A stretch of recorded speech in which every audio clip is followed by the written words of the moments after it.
আসসালামু আলাইকুম। আপনার কি রাইটিং টাস্ক 2 এর বডি প্যারাগ্রাফ লিখতে যেয়ে আইডিয়া ডেভেলপমেন্ট করতে বা আইডিয়া জেনারেশন করতে প্রবলেম হয়? তাহলে চলেন একটা যুগান্তকারী মেথড জেনে আসি। সো এই মেথডটার নাম হচ্ছে দ্য পিল মেথড। সো খুব সিম্পল ভাবে আমি একটু দেখিয়ে দিচ্ছি যে এই পিল মেথডের প্রত্যেকটা লেটারের মিনিং আসলে কি, রাইট? খুবই সিম্পল একটা জিনিস। একটা হাই স্কোরিং প্যারাগ্রাফের জন্য আমাদের কিন্তু অবশ্যই পিল মেথড ব্যবহার করতে হবে। পিলের প্রথম যে লেটারটা সেটা হচ্ছে পয়েন্ট, অর্থাৎ আমি এখানে প্যারাগ্রাফটা কি সংক্রান্ত, কি নিয়ে কথা বলবো এটা আমি ডাইরেক্টলি বলে ফেলতে চাই। So this is literally the main topic, আমার টপিক সেন্টেন্স বলা যেতে পারে। দেন কামস পিল মেথডের second letter which is explanation, E. এই এক্সপ্লেনেশনে আমি দিচ্ছি যে কেন আমি ওই জিনিসটা বিলিভ করি, অথবা কিভাবে এই কাজটা করা হচ্ছে, কিভাবে এটি কাজ করে। এই জিনিসটা দেওয়ার মাধ্যমে আমি একটা রিজন দিচ্ছি। সো কিছু স্পেসিফিক ল্যাঙ্গুয়েজ কিন্তু আমাদের এখানে খুব ইম্পর্টেন্ট হয়ে দাঁড়ায়, রাইট? Then comes example. আমি এক্সপ্লেনেশন দিয়ে ফেললাম। এক্সপ্লেনেশন দেওয়ার পরে এখন আমি বলতে চাই যে এই যে আমার কথাগুলো আছে, রাইট, এইটার সপক্ষে যুক্তিটা কি। সো আমি এরপরে এভিডেন্স বা যুক্তি প্রদর্শন করব। এখানে আমি কোনো একটা বাস্তব চিত্র তুলে ধরতে চাই যে আসলেই এরকম কিছু ঘটনা ঘটেছে, রাইট? সো এটা হচ্ছে আমাদের থার্ড লেটার।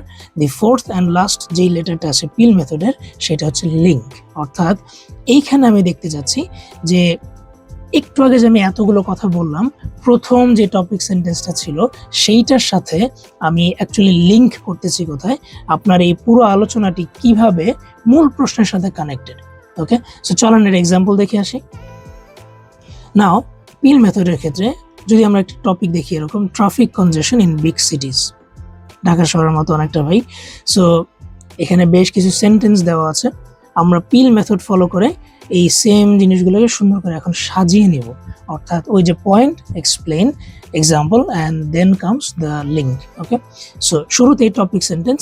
এইখানে দেখেন আমাকে টপিক বলে দিচ্ছে কিছু ল্যাঙ্গুয়েজ আছে যেগুলো দেখে আমরা বুঝতে পারি যে এই কারণে এটা টপিক, এই কারণে এটা আমার রিজন, এই ধরনের কিছু জিনিস। যেমন বলতেছে দিস ক্রিয়েটস, না যখন আমি বলতেছি দিস ক্রিয়েটস, কিছু একটা তৈরি করে, দিস মিনস আমি বলতে যাচ্ছি যে এটা কোনো একটা কিছুর ফলাফল, রাইট?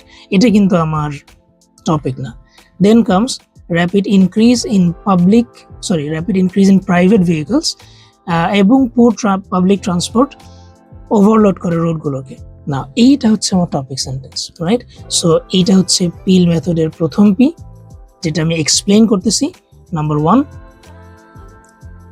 অ্যান্ড দেন কামস আমি এটার এক্সপ্লেনেশন দিব, রাইট? এই যে 5 নম্বর পয়েন্টটা দেখি, দ্য রিজন। আমি যখন পিল মেথডে এক্সপ্লেইন করতে চাই তখন ইউজুয়ালি আপনি দ্য রিজন, ডিউ টু অথবা বিকজ এই ধরনের কিছু ওয়ার্ডস ব্যবহার করবেন।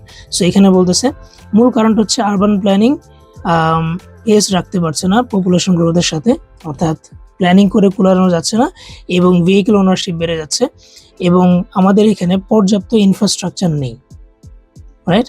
এটা বলতেছে। দেন এইটার ফলাফল স্বরূপ কি হচ্ছে, স্টিল কিন্তু আমরা এক্সপ্লেনেশন পার্টে আসি, রাইট? এখানে আমি এক্সপ্লেইন করব। দেখেন এটা হচ্ছে আমার 2 নাম্বার। দেন এই যে point 1, this is number 3, this creates massive daily time loss, এবং এই যে আমার অল্টারনেটিভ নাই, ইনফ্রাস্ট্রাকচার নাই, মেট্রো বা বাস নাই, এর কারণে আমার টাইম লস হচ্ছে এবং প্রোডাক্টিভিটিও কমে যাচ্ছে, রাইট? দেন যখন আমি বলতেছি যে আচ্ছা কমে গেছে, fine, then I need to give evidence অথবা প্রুফ, রাইট? সো প্রুফের ক্ষেত্রে আমরা দেখব এই যে ফর এক্সাম্পল, এটা হচ্ছে আমার 4 নম্বর পয়েন্ট। ঢাকাতে কমিউটার্স 2 থেকে 4 ঘন্টা সময় ব্যয় করে ট্রাফিক জ্যামে আটকে থাকার পিছনে, এবং এতে তারা অত্যন্ত এক্সস্টেড বা টায়ার্ড হয়ে যায়। Then comes number 5, link. আমরা কিন্তু 2 এবং 3 এই দুইটা জিনিস এক্সপ্লেনেশন পয়েন্টের আন্ডারে পেয়েছি, রাইট? এটা একটু মাথায় রাখবো। নাম্বার 5 আমি লিঙ্ক বলে দিচ্ছি যে অ্যাকচুয়ালি আমি এখন পরিশেষে কি পাচ্ছি, therefore persistent congestion leads to higher stress, road rage এবং negative impact on work life balance. না, এটা হচ্ছে আমার ওই যে প্রথম আইডিয়া যে প্রাইভেট ভেহিকল বাড়তেছে, পোর ট্রান্সপোর্ট কমে যাচ্ছে, ট্রান্সপোর্ট সিস্টেম আসলে নেই, রোডগুলো বেড়ে যাচ্ছে। দেন এই জিনিসটা আমার প্রথম পয়েন্টটাকে সাপোর্ট করে যে এই কারণে দেখা যাচ্ছে যে স্ট্রেস বেড়ে যাচ্ছে মানুষজন আরো অনেক বেশি প্রবলেম ফেস করছে, রাইট? সো এই ছিল ফিল মেথডের একটা এক্সাম্পল। এইভাবে করে কিন্তু আপনি যে কোনো রাইটিং টাস্ক 2 এর যে কোনো বডি প্যারাগ্রাফ খুব সুন্দরভাবে ডেভেলপ করে ফেলতে পারবেন। Okay, so that's all for today. এরকম আরও অনেক ভ্যালুয়েটিং কন্টেন্টের জন্য সাবস্ক্রাইব টু দ্য চ্যানেল এবং ফলো দ্য পেজ।